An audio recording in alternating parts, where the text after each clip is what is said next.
E aí, pessoal, vamos mergulhar juntos no que há de mais recente e importante no informativo 878 do STJ.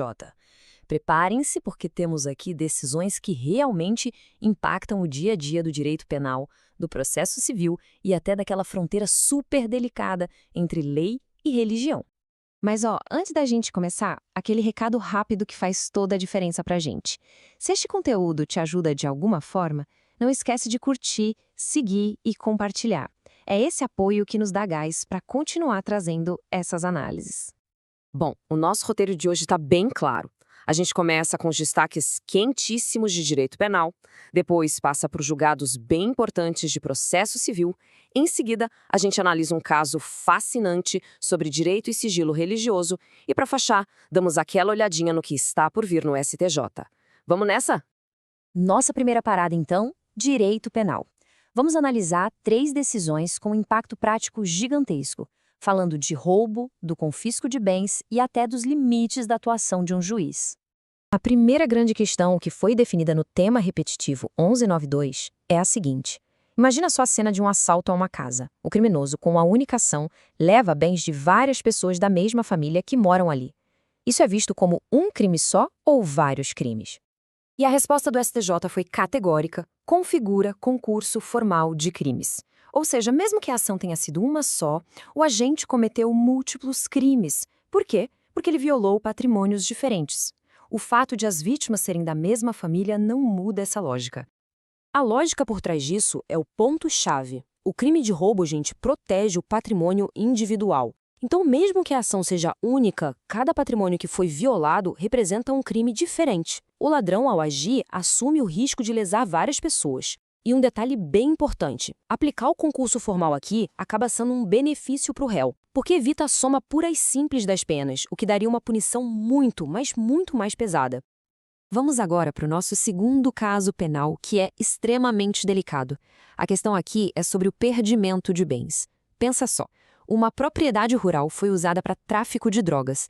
Ela pode ser inteiramente perdida para a União se os outros donos, como por exemplo os pais idosos do réu, não têm absolutamente nada a ver com o crime. Olha, a quinta turma do STJ trouxe uma resposta que busca equilibrar o combate ao crime com a proteção de direitos fundamentais. A Corte decidiu que a sanção não pode de jeito nenhum punir pessoas inocentes. A boa-fé de quem não participou e o princípio de que a pena não passa da pessoa do condenado são limites muito claros ao poder do Estado. Esse slide aqui mostra perfeitamente o conflito que o tribunal precisou resolver. De um lado, você tem o Estado dizendo que o proprietário tem o dever de vigiar seu bem. Do outro, a proteção constitucional daquelas pessoas de boa-fé. Nesse caso específico, a balança pendeu para a proteção dos inocentes. Então, o ponto crucial aqui foi a total desproporcionalidade da medida. Confiscar a fazenda inteira iria punir diretamente os pais idosos do réu, que já estavam doentes e afastados da administração, e também a ex-esposa dele. O tribunal entendeu que, dadas as circunstâncias, não era razoável esperar que eles pudessem ter impedido o crime, e assim protegeu a dignidade e o direito de propriedade de quem não cometeu delito nenhum. O nosso último ponto em direito penal discute o papel do juiz. Durante uma investigação, o magistrado pode, por iniciativa própria, sem ninguém pedir, determinar uma busca e apreensão na casa de alguém e a quebra de sigilo de dados? A resposta da sexta turma foi um sonoro não. Essa decisão reforça a estrutura do nosso processo penal. O juiz julga, a polícia investiga e o Ministério Público acusa. Simples assim. Quando o juiz toma a iniciativa na investigação, ele quebra a imparcialidade que é a base de todo o sistema acusatório. Ok, saindo um pouco do direito penal, nosso foco agora muda para o processo civil. Vamos ver decisões bem importantes sobre contagem de prazos, recursos e a competência dos juizados especiais. Essa é uma questão bem técnica, mas com um impacto prático enorme.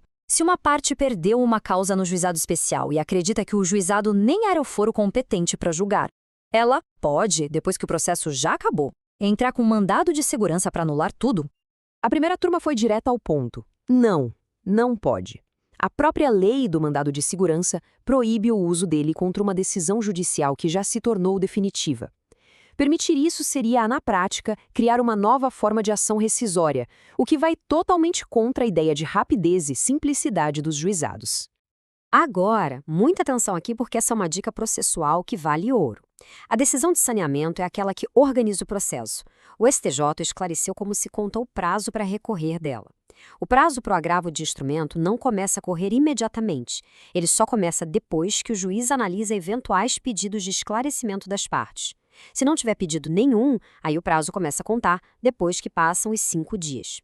Isso garante que a decisão esteja estável antes de qualquer recurso.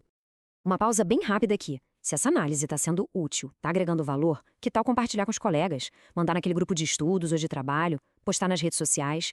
Isso ajuda demais o nosso canal a crescer e permite que a gente produza ainda mais conteúdo de qualidade. Entramos agora numa das discussões mais intrigantes deste informativo. É um caso que coloca em rota de colisão dois direitos fundamentais. De um lado, o direito de uma parte de produzir provas num processo, do outro, o direito de uma organização religiosa de manter seus procedimentos internos em sigilo.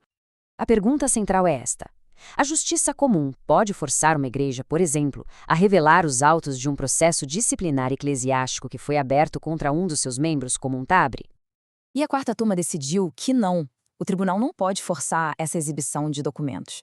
O STJ reconheceu que a organização religiosa tem sim o direito de recusar o acesso a esses documentos, protegendo a autonomia e o sigilo dos seus ritos internos. E a fundamentação para essa decisão é bem robusta, viu? Ela se baseia em 3 pilares principais. Primeiro, a liberdade de religião, que garante essa autonomia de organização. Segundo, o sigilo confessional, que é protegido por várias leis e é a base da confiança. E terceiro, o princípio de que ninguém é obrigado a produzir prova contra si mesmo. Expor um processo interno onde pode ter ocorrido uma confissão violaria essa garantia fundamental. E para a gente finalizar, vamos dar uma espiada no futuro? O STJ já selecionou 2 novos temas para julgamento pelo rito dos recursos repetitivos. Isso significa que em breve teremos teses que vão valer para todo o Brasil sobre assuntos de grande repercussão. O primeiro é o tema 1387. Ele vai definir qual é o marco inicial da prescrição em milhares de ações sobre falhas nas contas do PASEP. A decisão vai pacificar de vez a questão, dizendo se o prazo começa a contar a partir do momento em que o titular descobre o prejuízo. E o segundo, o tema 13888, esse vai impactar diretamente o bolso da advocacia. A discussão é se, ao fixar honorários por equidade, o juiz ainda assim precisa observar os valores mínimos que estão previstos no Código de Processo Civil. Uma decisão com impacto financeiro enorme. E para encerrar nossa análise, fica uma reflexão. A gente viu decisões sobre roubo, sobre confisco de bens, sobre sigilo, e em todas elas existe uma tensão constante. Como é que a lei e a justiça podem ser firmes na hora de punir atos ilícitos, sem no processo atropelar os direitos e a dignidade de quem não tem culpa de nada? É um equilíbrio muito delicado e, sem dúvida, fundamental. A gente agradece demais por ter acompanhado esta análise até o final. Esperamos de verdade que o conteúdo tenha sido esclarecedor e muito útil. E para não perder nenhuma novidade, siga o Direito Cast lá no Spotify para as versões em áudio. Ah, e um último pedido que é fundamental para o nosso trabalho, o seu like. E claro, para mais análises em vídeo como esta, nos encontre no YouTube ou no TikTok. Até a próxima!